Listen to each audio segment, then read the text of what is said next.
Such is the nature of life that all it asks and all it wants is the opportunity to appear. You are that opportunity. So am I, and so it is.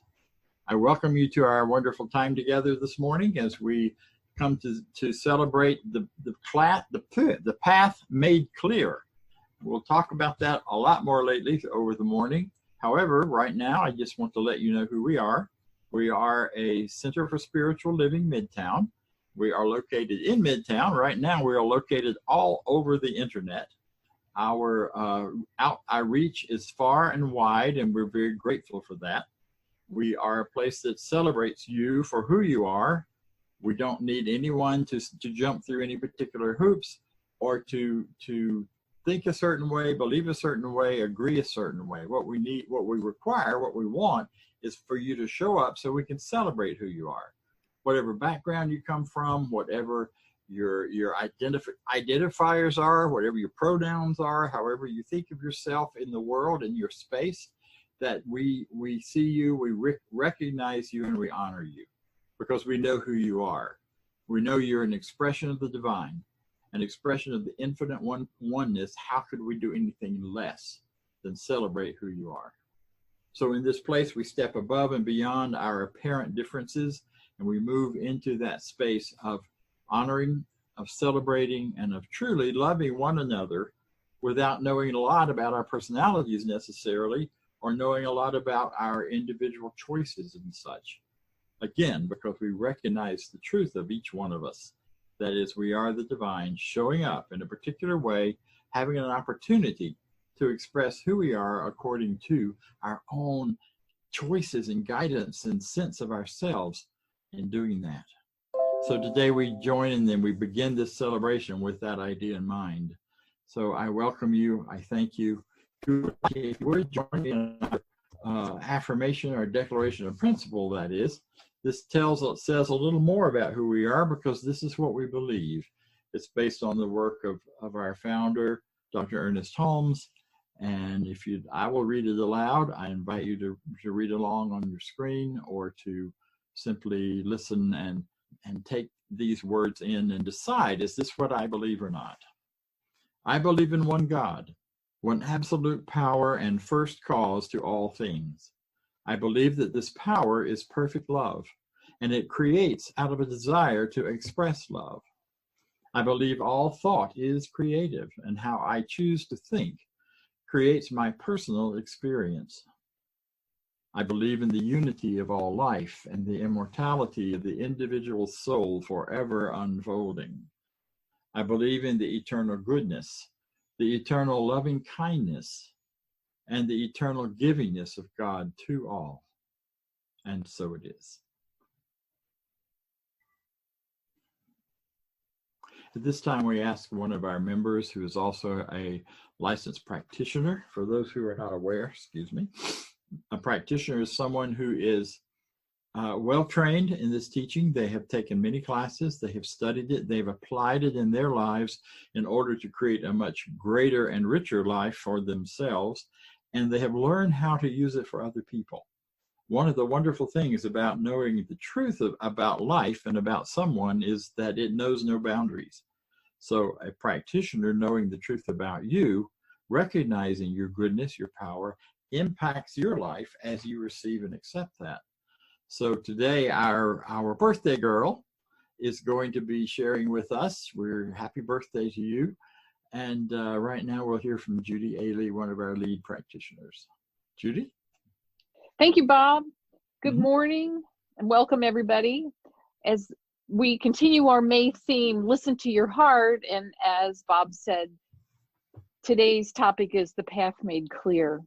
And the affirmation that goes with this talk today is, I trust and allow the divine wisdom within me to guide my decisions and light my path. I follow its lead. So in this teaching, we talk a lot about being one with the one mind, that we have divine wisdom within us. And I remember early on in this teaching being told that if I was really lost or confused or just didn't know what to do, to use the following affirmation, that just say to myself, something within me knows. Well, something within me knows almost became kind of a mantra for me in my early days. When I think about the path being made clear, I also think about intuition, that still small voice of inspiration that is in all of us. I was thinking about the extra time of quiet that I've had during this time of social distancing and staying at home. And it's really allowed me space and time to listen to my heart. And for me, meditation is also a part of that that's important.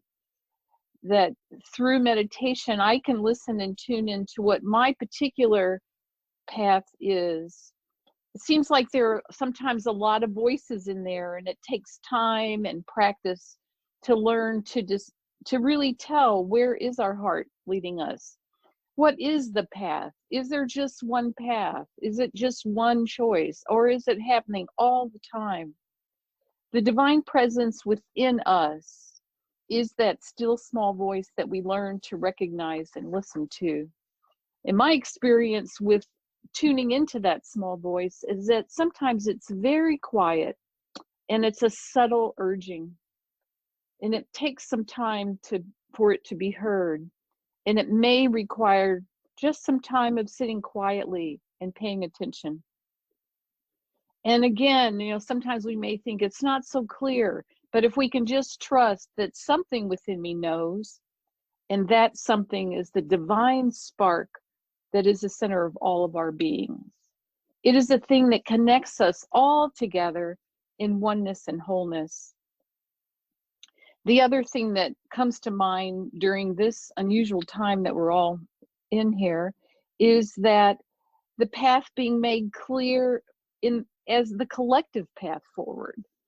We each have our individual path that in some way contributes to the collective path forward. We each have our own special part and input into that collective path.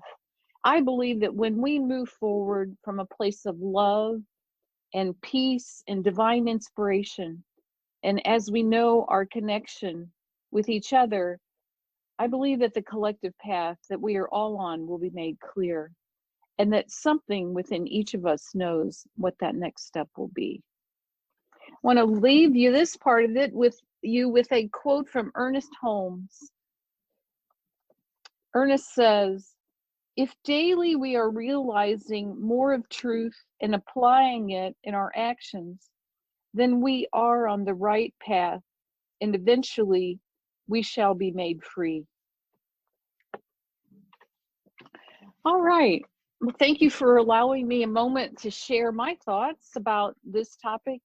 And I want to lead you now in an affirmative prayer, spiritual mind treatment. So if you'll just get comfortable where you are and just close your eyes and relax for a moment, and know this for yourself as I say these words in the first person. I recognize and know that I am immersed in, filled with, connected to always this divine loving presence for good. I swim in the ocean of it. This power, this presence is closer than the beating of my heart, than the breathing of my air into my lungs. It is so, I am so filled with it and so one with it. I know that this power is a power for good. It is opulent abundance. It is infinite in its ability to solve any situation. There is never any situation that is too hard or too difficult for this power, for this goodness, for this love, for this healing presence to transform into goodness in my life. So as I recognize and know this, I know for myself that all is well, that my life is unfolding in greater and greater good every single day. I know that as I tune in to my heart and listen with my divine inspiration and with the knowledge that I am filled with the one mind of God, with this one intelligence, with this one knowing, When I tune into that, I truly know that there is something within me that knows my next step, that knows what is my right path, whatever that might be. So I take time every single day to listen, to know that I am always connected, that I am always one with this presence, with this power, with this infinite possibility of good. I let go of worry and fear. I let go of focusing on what appears to be an insurmountable problem in my life or a difficult situation. I let go of those. Instead, I turn my focus to this presence, this power, this goodness, this love. And I let that wash over my being. And it gives me that sense of deep peace within and knowing that all is well. I am grateful for this moment. I'm grateful for this time of knowing and this time of expansion of my consciousness and my goodness in the world. So I release this now with great thanksgiving, knowing that it is so, and so it is.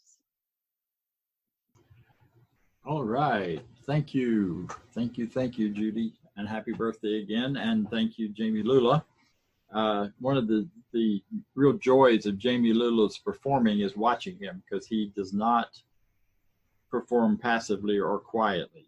And we don't get to see that in this particular performance. I do want to speak to something, though. I hadn't planned this, but I had forgotten the middle part of that song where he's singing, "Oh Lord, I surrender," I think he said, "my life to you, oh Lord." Well, in the Science of Mind teaching, we talk a lot about the Lord, but we talk about it by the name of law.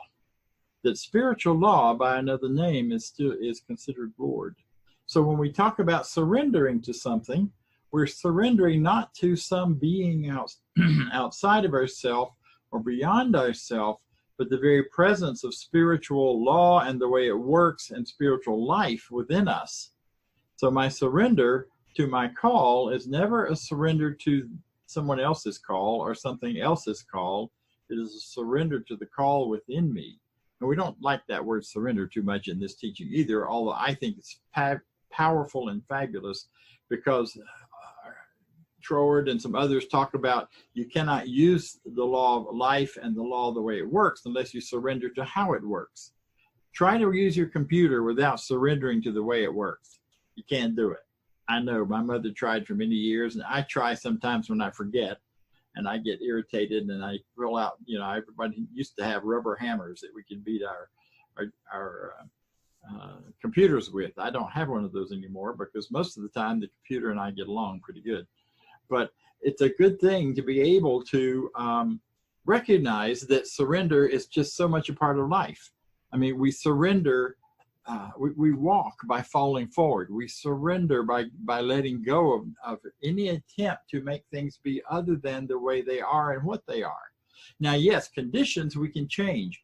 Things in our lives that we don't agree with or appreciate, we can change, and we don't surrender to those. We surrender to the greater truth within us that reveals who and what we really are and where we're coming from and what our deeper, most honorable and rich idea of ourselves really is. So the path is clear is the title today. I have marveled at the idea, at the fact that these talk titles and this whole year-long process was visioned and envisioned over a year ago. So the fact that it all seems to just fall right into place with where we are today and the changes in the world is a really powerful thing, I think. It's a recognition of the one mind, of the fact that in going into deep meditation about how to create this whole year-long process, the folks who did that somehow tapped into the reality of what was coming, because each week it has just fallen in line with where we are. Last week we talked about the call, your one something that you're drawn to and that you're being pulled toward.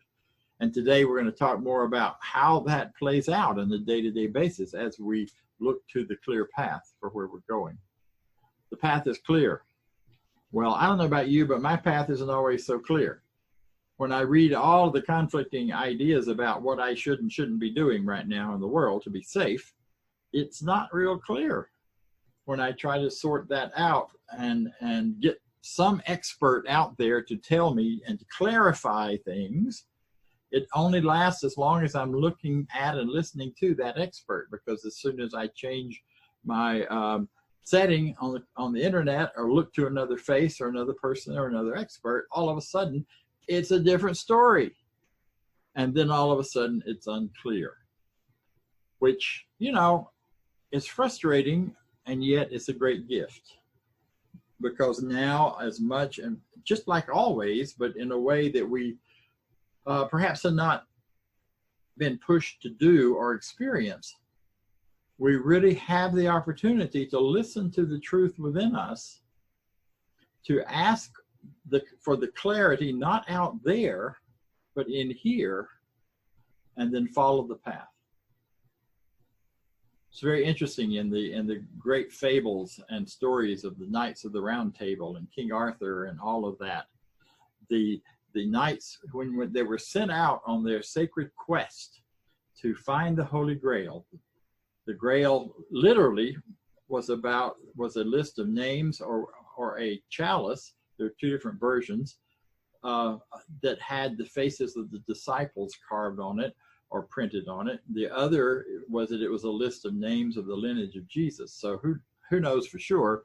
But in the mythological approach, it was that Grail, that something that connected you in an absolute way with truth, as you could gather it, as you could see it, as you could understand it. And the search for the Grail, as the knights found out over time, was the Grail itself. Most of them never found the Grail. None of them ever found the Grail, but they found the Grail in themselves in the search. And the interesting thing about it, there are many things about it, but one of the interesting things is when the knights were sent out by the king to go and find their spiritual truth, they were told, do not go travel a path that has already been traveled. Don't take a path that is beaten and worn and easy. Because if that were the path, the Grail would have been found. Go the path, enter the woods where there is no path. Enter the woods at its thickest, most perhaps challenging place, and then create a new path. And now, as more than ever, we are called upon to do that, to enter a path that's new, that doesn't look familiar or easy or even wide open. And instead, we step into a whole unknown, and the path may be, cluttered with all kinds of conditions that we don't like, brambles and wires and briars. I grew up in Florida. We used to do a lot of rambling through the swamp. It was great fun to me in those days. As long as we didn't bump into alligators and moccasins, we were okay. My grandfather liked to do that too, because he knew some places way back in the swamp that had been sacred sites for Indians, and other areas where there were just still a few cypress trees left that were old growth, first growth, never been cut. There weren't many of those, but there were a few. And so we would ramble through the swamps looking for them. And he would say the same thing. If there's a path, it's not going to take us to where we want to go, because nobody else knows about this, so there's no path. But he also said something important. When we run into a particularly thick set of briars or cat claw vines, if you know what those are, you know they're no fun. I would always freeze. I mean, I just look at this pile of stuff in front of me and go, no, I don't want to push through all that. I don't have on thick enough clothes, and I'm going to get scratched up, and I'm going to have all this stuff happening to me. And Pop would say, you know what? You don't look at the briars, you look at what's beyond the briars. You see that opening over there? Just keep your eye on the opening and push forward, and it won't be nearly as bad. Now, he'd grown up in those swamps in his childhood, generations or years before, and he had the right idea. He knew how to live in that kind of an environment. So sure enough, we would push through. So pushing through that and recognizing it as the way to go and the place to go by looking beyond the appearances, by looking beyond what was right there in our faces, was the key to where we're going. And Dr. Holmes says it this way. He says, there's one life, the one life flowing through me on the inside is perfect and complete. I am not apart from it. I am one with it. It marvels. I'm one with it in marvelous unity and freedom. Marvelous unity and freedom. Being able to see beyond that which is right there. I am one with the complete whole. I am one with the clearing beyond the briars. I'm also one with the briars, so they don't have the same problem for me. Nothing is my enemy. I am one with the wholeness of all life. That is rich, that is wonderful.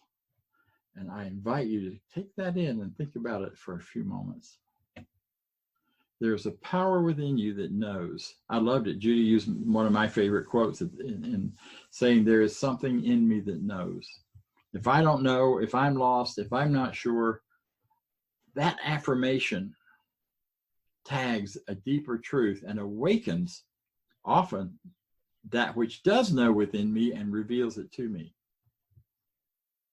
One of my favorite ministers from back when I was early in this teaching would say you got to do a foot stomping treatment at that point. You stomp your foot and say, I demand to see the good in this. I demand to see the good in this, wherever it is, because I know it's here in whatever rough entry into the woods you're making at any time. And as soon as you make that demand on the universe, on spirit, the demand will respond and will come forward with ease, with truth. So how do you clear the path? How do you clear the way? How do you make that work for you? You recognize, as we just said, that there is within ourselves an answer to every question and the solution to every problem. So the path, the answer, the clarity, the truth of the path is already within us. It's already there. And we'll answer that demand from within when we allow ourselves to wait for the mental storm to die down.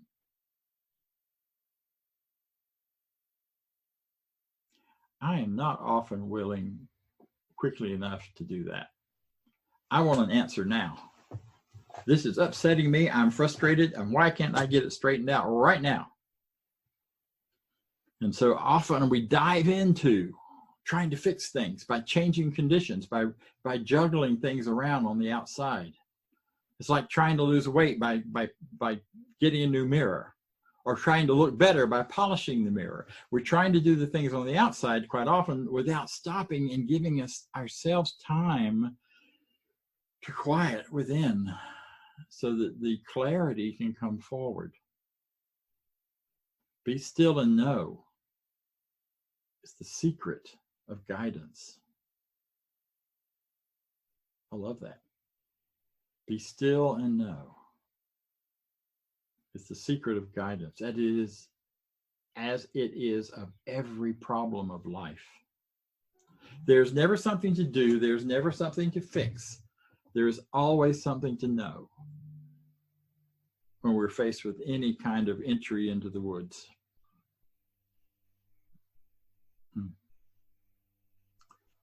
So the question often is, what is there for me to know?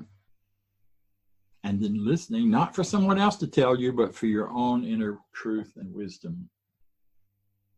There's something for me to know right here and now. And I'm going to be quiet and listen until I hear an answer.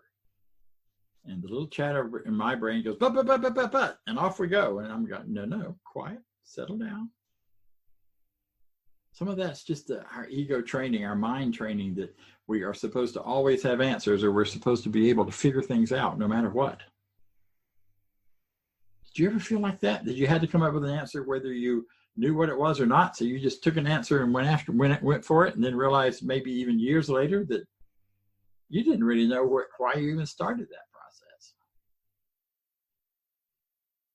But that's a part of the rest of the journey, finding out. A perturbed mind can never get the correct answer.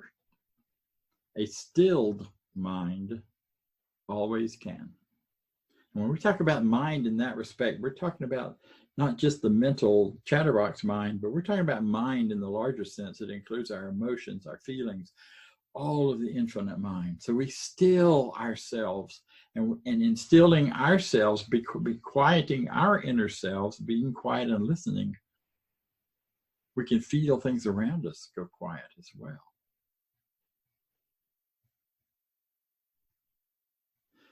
When you do that quiet, when you do that meditation, whether it's active formal meditation or whether it's simply staring out the window or it's watching a sunset or a tree grow or the grass grow,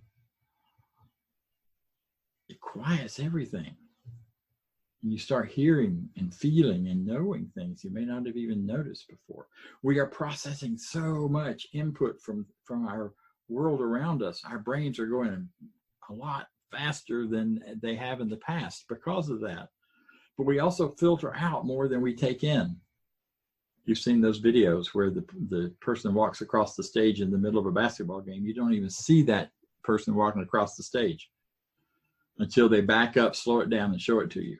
And it was completely visible the first time because we are so trained to look at certain things. We don't hear and see the others. But when we get quiet, then the path within us unfolds and we see it. And it's clear. And that's because the answers always come from God. There's some keys. Some keys to clearing the path.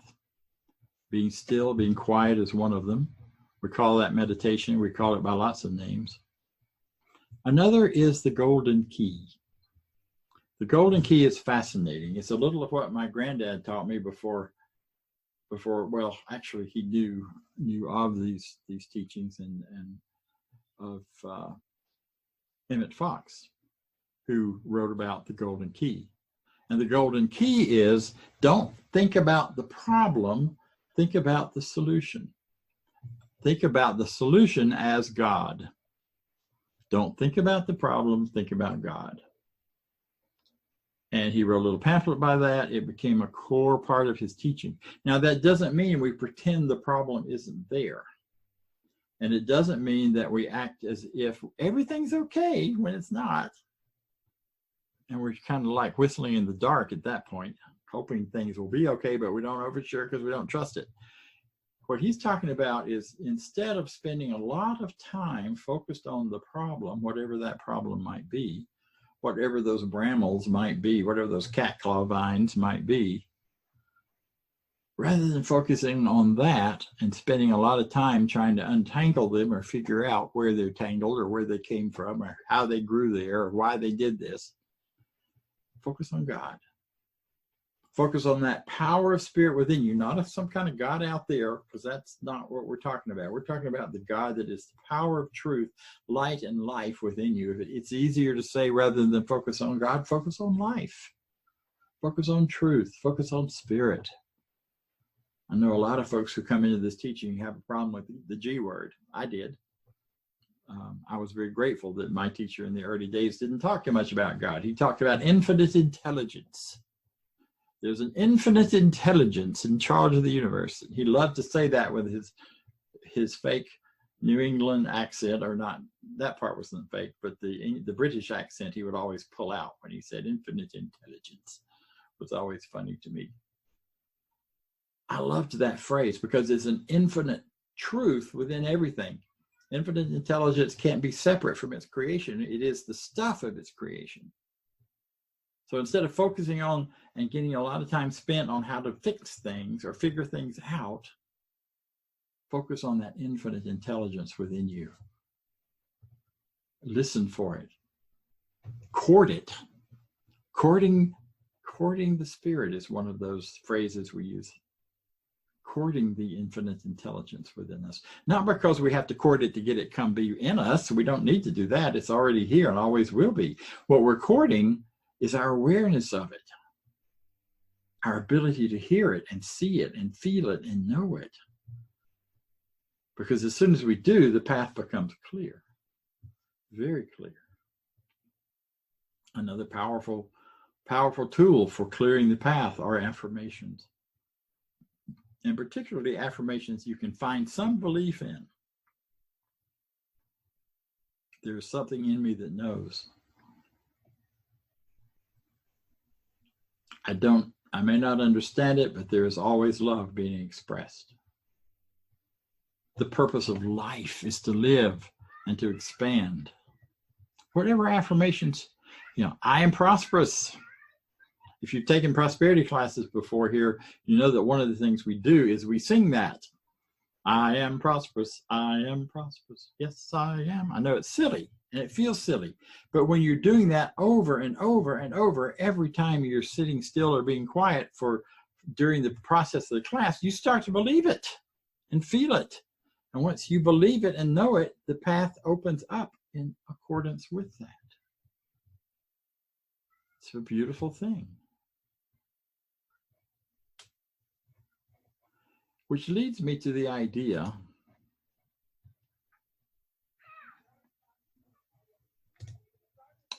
that this whole business here can be summed up to a phrase from the great teacher Jesus in the Bible. And that is that we walk by faith, not by sight.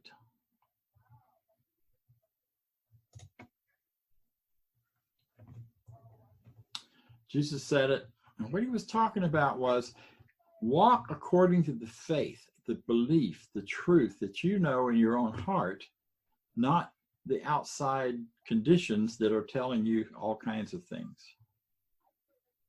Perhaps to be afraid, perhaps not to do what we desire to do. Lots of sight. We have the five senses and we pick things up with those. But if we only make our decisions and choices based on those five senses, we may have a very different experience of life. Because to walk by faith is to recognize that I have prosperity and am prosperous and am living prosperously, regardless of the numbers in my bank account or my current flow of things on the outside. Now, those will come into alignment if I go by faith that I am prosperous. I am health. My body is naturally designed to be healthy.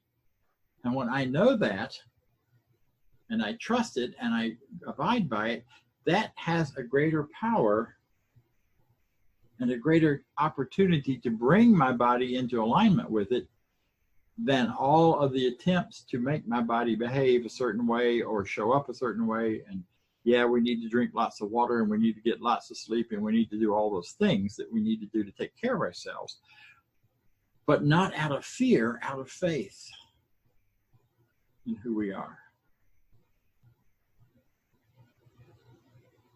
There's something within us, each of us, a life force, an energy force that is bringing this forward. And when we walk by faith, it shows up with ease.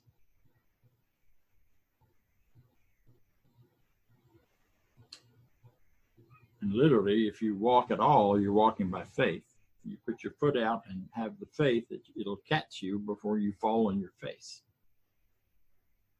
Faith is how we do all of life. There's a great image I've always carried about life, particularly walking by faith. We used to do 5-year plans. We used to do 10-year plans, 5-year plan, the 10-year plan, and the 20-year plan. Now we do the 5-minute plan because things are changing so fast and we don't know where they're going. But one of the images I've always had is when I think of moving through life, I think of moving through a dark cave or a dark space with a headlamp. And with that headlamp, everything around me is bright and lit, and I know exactly what to do and how to do it. The path is clear. but I can't see past the end of the light.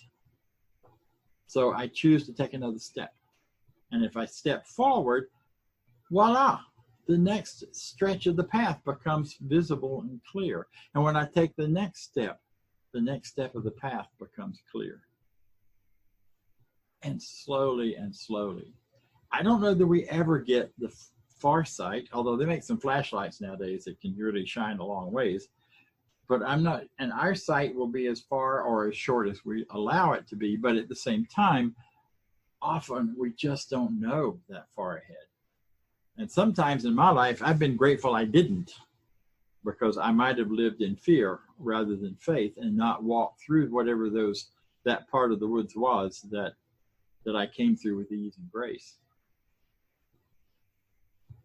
There's a great metaphysical movie out. It's been out a while. It's not new. And every kid in America has seen it. It's called Frozen 2. Now, if you've got kids, you've seen it. If you don't have kids, you may not have, because you thought it was a children's movie. It's not a children's movie. So your assignment this week, if you haven't already, is to watch Frozen 2. There's a point in the movie where Anna, it's called Anna's Song, Anna reaches that place deep in the cave and is lost and dark and depressed and doesn't really know what the path will be. And she starts to sing. I don't know where this is going. I don't know what it will lead to. I don't know what's on the other side, but I know the next right step.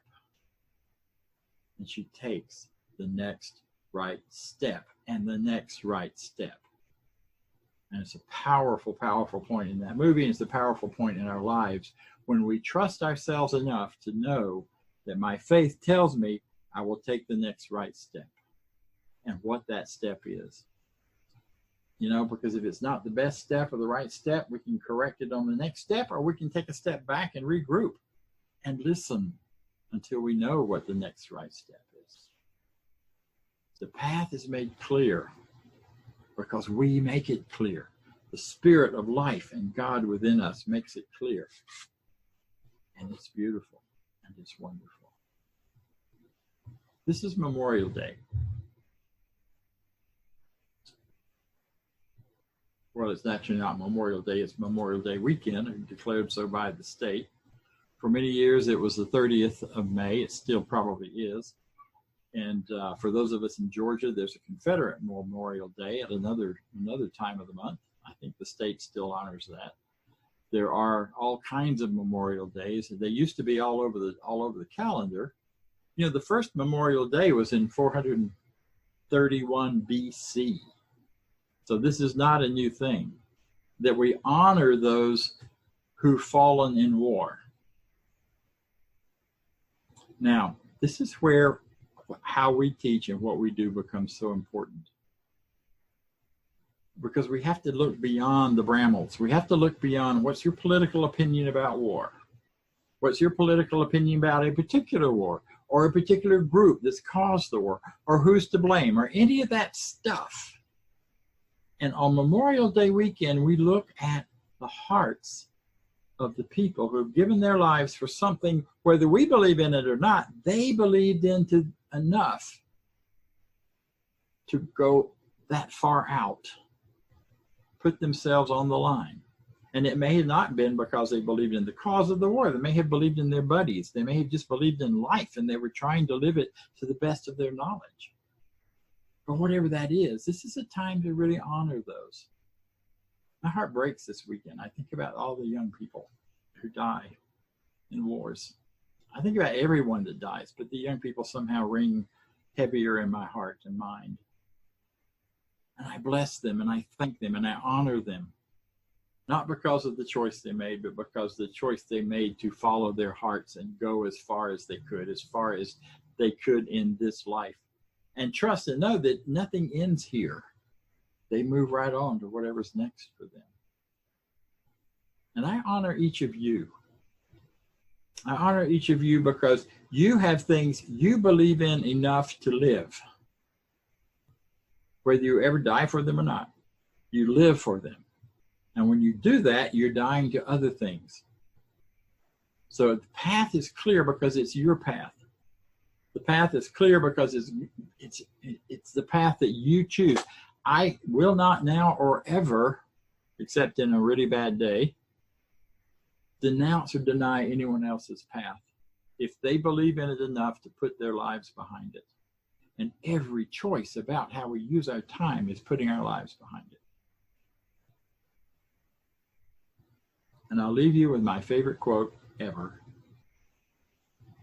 When I come to the end of the light I have known and step out into the darkness, my faith tells me my foot will either find solid ground or I will fly. And so it is. Join me, if you will, a few moments, and let's simply take a moment and be quiet and listen, and let's recognize that power within us that guides us, whether we know it or not, whether we're paying attention or not. It is there whispering in our hearts, in our minds, in our choices. And I surrender to that wisdom within me, trusting it only desires my highest and greatest good and the opportunity to express itself as me. There is one united, one wonderful, one rich power in the universe, and I'm it. It expresses through me individually in a certain way. I cannot be separate from it. I cannot pull away from it. It always is there. And it is becoming something unique and special as it expresses itself as me. I'm grateful for this. I take the time this week to listen. If my path seems confused, I listen and watch quietly until the first right step is revealed. I take no steps until it is, because I trust that it will be revealed at exactly the moment I need to know it. For the universe does not desire to hold anything back from me. The infinite intelligence within me desires only to express itself. And I choose to get quiet enough to listen to it. That my path, now and always, is clear. This is the truth. I let it be so. And so it is. And I know this with me, with our center, we are continuing to be here every Sunday out in the world. And we've got a lot going on. So I appreciate everybody that shows up every Sunday as a board member, as a member of this community. And so if you will say with me the affirmation of prosperity: I live in a universe of abundance. As I freely and joyfully give, I join in the divine flow. And I share, and all that I share with life returns to me multiplied abundantly. And so it is. The theme this month is Listen to Your Heart, and there have been some really heartfelt talks this month. Next Sunday, we've got These Hands by Dr. Bob Deen. And during the week, we've got things for people to join into on the same Zoom meeting. Tuesday afternoons from 12 to 12:30, and Thursday evenings from 6 to 7. And then we started a new giving platform that is available to everybody. And if you haven't signed up for that and you're on the have been on Fellowship One, we're transitioning that. I think almost everybody's transitioned off of Fellowship One into ACS Realm. And in the chat is the way to give. You can give on the website, and that's pretty easy. Just go in, you can set up one-time giving or an ongoing contribution, monthly, weekly, however you want.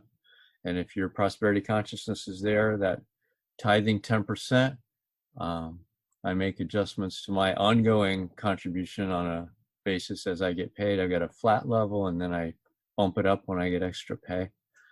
Just because my pay is variable, unlike some people, so that happens. We got practitioners. We had Judy Ailey in the beginning giving a great talk, and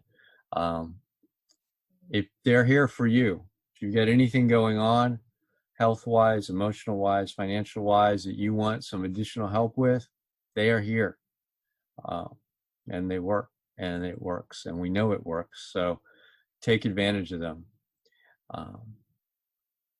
That's pretty much it. We got donate online at CSL Midtown, and I'm going to turn it back over to Bob.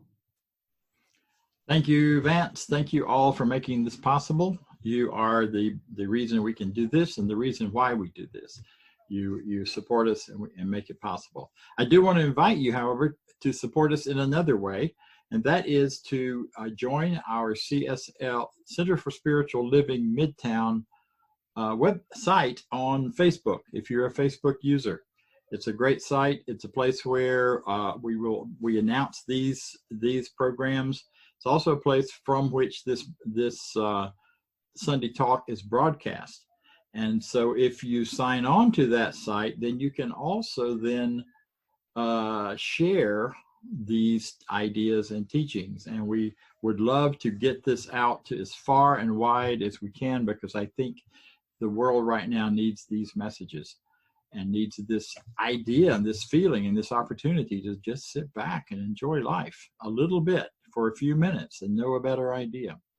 So join us in joining and in sharing. I think Cynthia just put that on the link on our chat, and we want to make sure we let people know where we are.